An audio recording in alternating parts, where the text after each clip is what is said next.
నమస్కారం. టీవీ7 న్యూస్ కి స్వాగతం. ముందుగా ముఖ్యాంశాలు.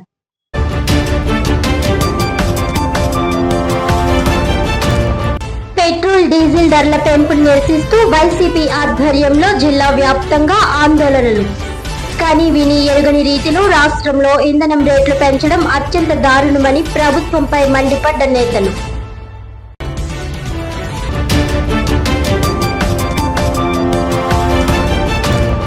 ప్రపంచవ్యాప్తంగా నెలకొన్న యుద్ధ పరిస్థితులు, అంతర్జాతీయ ఆర్థిక అస్థిరతల ప్రభావంతో పెరుగుతున్న పెట్రోల్ డీజిల్ ధరలు, ప్రజాధనం వృధా కాకుండా రాష్ట్ర ప్రభుత్వం పొదుపు చర్యలు చేపడుతోందన్న Kakinada city MLA Vanamadi Kondababu.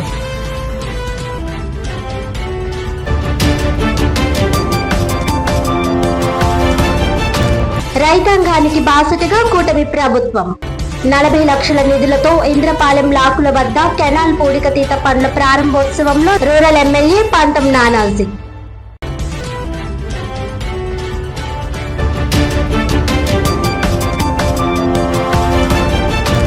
Details చూస్తే, ప్రపంచ వ్యాప్తంగా నెలకొన్న యుద్ధ పరిస్థితులు, అంతర్జాతీయ ఆర్థిక అస్థిరతల ప్రభావంతో పెట్రోల్ డీజిల్ ధరలు పెరుగుతున్న నేపథ్యంలో ప్రజాధనం వృధా కాకుండా రాష్ట్ర ప్రభుత్వం పొదుపు చర్యలు చేపడుతోందని కాకినాడ సిటీ ఎమ్మెల్యే వనమాడి కొండబాబు తెలిపారు.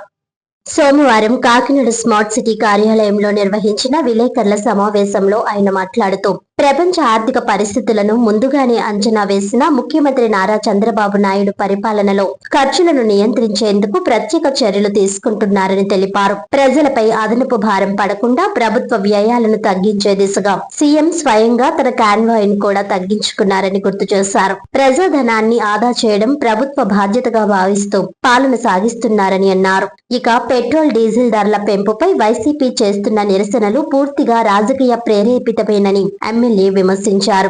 గత వైసీపీ ప్రభుత్వ హయాంలో రాష్ట్ర ఆర్థిక వ్యవస్థను తీవ్ర సంక్షోభంలోకి నెట్టారని, విచ్చలవిడిగా అప్పులు చేసి రాష్ట్రాన్ని అప్పుల ఊబిలోకి దింపారని ఆరోపించారు. అప్పట్లో ప్రజలపై అధిక వ్యాట్ భారం మోపి ఇంధన ధరలు పెరగడానికి కారణమైన వారే ఇప్పుడు ధర్నాల పేరుతో ప్రజలను తప్పుదోవ పట్టించే ప్రయత్నం చేస్తున్నారని మండిపడ్డారు. వైసీపీ ప్రభుత్వం 5 ఏళ్ల పాలనలో ప్రజాధనాన్ని అభివృద్ధికి కాకుండా రాజకీయ ప్రయోజనాలకు వినియోగించిందని, రాష్ట్ర ఖజానాను ఖాళీ చేసి వెళ్లిందని ఆయన విమర్శించారు. ఇప్పుడు ధరలపై మాట్లాడే నైతిక హక్కు వైసీపీకి లేదన్నారు. ప్రజల సమస్యలపై నిజమైన చిత్తశుద్ధి ఉంటే గతంలో జరిగిన ఆర్థిక విధ్వంసంపై ముందుగా సమాధానం చెప్పాలని డిమాండ్ చేశారు. ప్రస్తుతం కూటమి ప్రభుత్వం రాష్ట్ర ఆర్థిక పరిస్థితిని గాడిలో పెట్టేందుకు కృషి చేస్తోందని, అభివృద్ధి మరియు సంక్షేమాన్ని సమతుల్యంగా ముందుకు తీసుకువెళ్తోందని ఎమ్మెల్యే అన్నారు. ప్రజల నమ్మకాన్ని నిలబెట్టే విధంగా పారదర్శక పాలన అందించడమే ప్రభుత్వ లక్ష్యమని స్పష్టం చేశారు. ఈ కార్యక్రమంలో కాకినాడ సిటీ అధ్యక్షుడు Mallipudi Veeru, market committee chairman Bachchu Sekhar తదితరులు పాల్గొన్నారు. ఓకే, అందరికీ నమస్కారం అండి. మీ అందరికీ తెలుసు, ఈరోజు కూటమి ప్రభుత్వం వచ్చిన తర్వాత ఈ రాష్ట్రాన్ని ప్రజలైతే ఏ విధంగా కోరుకుంటున్నారో ఆ విధంగా అభివృద్ధి జరుగుతుంది, సంక్షేమం జరుగుతుంది. అదే సందర్భంలో రాబోయే తరాల భవిష్యత్తు కోసం పునాదులు వేసుకుంటూ ముందుకెళ్తుంది ఈ ప్రభుత్వం. ప్రజలందరూ కూడా సంతోషంగా, ఆనందంగా ఉన్నారు ఈ రోజున కూటమి ప్రభుత్వం పరిపాలన చూసి. ఈరోజు పరిపాలన ప్రతిపక్షం కూడా మాట్లాడి తోవలేకుండా పనిచేస్తుంది ఈ రోజున ఈ ప్రభుత్వం. ఈ ప్రభుత్వానికి అనుభవం ఉన్న ప్రభుత్వం, అవగాహన ఉన్న ప్రభుత్వం. ముఖ్యమంత్రి గారికి ఉన్నటి అనుభవంతో, అవగాహనతో ఈ రాష్ట్రాన్ని, అప్పుల్లో ఉన్న రాష్ట్రాన్ని అభివృద్ధి పదంలో ముందుకు తీసుకెళ్తున్నారు. ప్రజలు కూడా సంతోషిస్తున్నారు, ఆనందిస్తున్నారు. ఈ కూటమి ప్రభుత్వం ఇదే విధంగా కొనసాగుతూ 15 సంవత్సరాల పాటు ఉండాలి ఈ ప్రభుత్వం. ముఖ్యమంత్రి చంద్రబాబు నాయుడు గారు ఇదే పరిపాలన సాగిస్తే భావితరాల భవిష్యత్తు బాగుంటుంది, ఈ రాష్ట్రం అభివృద్ధి చెందుతుందన్న ఆలోచనతో అందరూ ఆశీర్వదిస్తున్నారు ఈ ప్రభుత్వాన్ని. ఈ రోజున మీ అందరికీ తెలుసు, ఒక పక్కన ఇతర దేశాల యుద్ధం జరుగుతుంది. యుద్ధం జరుగుతున్న సందర్భంలో ఈ రోజున ఏదైతే డీజిల్ కానీ, పెట్రోల్ కానీ గ్యాస్ కొరత రావడం జరిగింది మన రాష్ట్రంలో. గ్యాస్ కొరత, పెట్రోల్ కొరత, డీజిల్ కొరత వచ్చినప్పుడు కూడా ఎటువంటి ఇబ్బంది లేకుండా వాళ్ళకి అందడానికి ఈరోజు ప్రభుత్వం అన్ని విధాల ప్రయత్నం చేసుకుంటూ ముందుకెళ్తుంది. ఈరోజు ఎటువంటి ఇబ్బంది లేకుండా చేయడం కోసం. ఈరోజు అదే విధంగా చూసుకున్నట్టయితే దేశ ప్రధానమంత్రి ఈ రోజున దీని విషయంలో మనం కూడా ఖర్చులు తగ్గించుకోవాలి, మనం కూడా ఒక ఆదర్శంగా ఉండాలని చెప్పి ఆయన క్యాన్వాలో 10-20 కార్లు ఉంటాయండి, అలాంటిది 2 కార్లే క్యాన్వాతో వెళ్ళాలని చెప్పి పిలుపునిచ్చారు. ఆ విధంగా 2 కార్లు వెళ్తున్నారు. అదేవిధంగా ముఖ్యమంత్రి చంద్రబాబు నాయుడు గారు కూడా ఆయన క్యాన్వా తగ్గించుకుని 4 కార్లు వెళ్తున్నారు.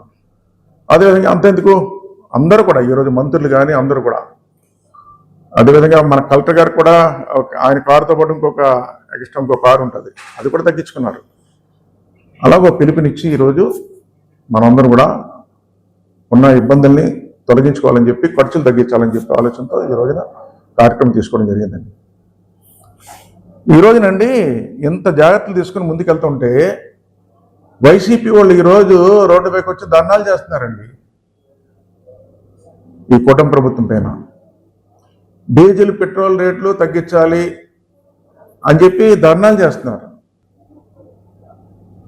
ఏదైనప్పుడు కూడా ఈరోజు ఉన్నటువంటి పరిస్థితిలో, దేశవ్యాప్తంగా జరుగుతున్నటువంటి యుద్ధం వల్ల ఈరోజు ఈ పరిస్థితులు వచ్చినాయి. ఈ ప్రభుత్వం పెంచింది కాదన్న విషయాన్ని ఈ రాష్ట్ర ప్రజలకి, మరి ముఖ్యంగా వైసీపీకి నాయకులకి, కార్యకర్తలకి విజ్ఞప్తి చేస్తున్నాను. ఒక చెమటకి ఎక్కేస్తున్నారు ఎండలోకి వచ్చి. కామ్గా మామూలుగా జగన్మోహన్ రెడ్డి దగ్గరికి వెళ్ళాలి మీరు అందరూ. జగన్మోహన్ రెడ్డి గారు ఆ రోజున మీరు చేపట్టి ఈ విధంగా ప్రజలకు భారం పడిపోయింది అన్న విషయం గుర్తు చేయండి.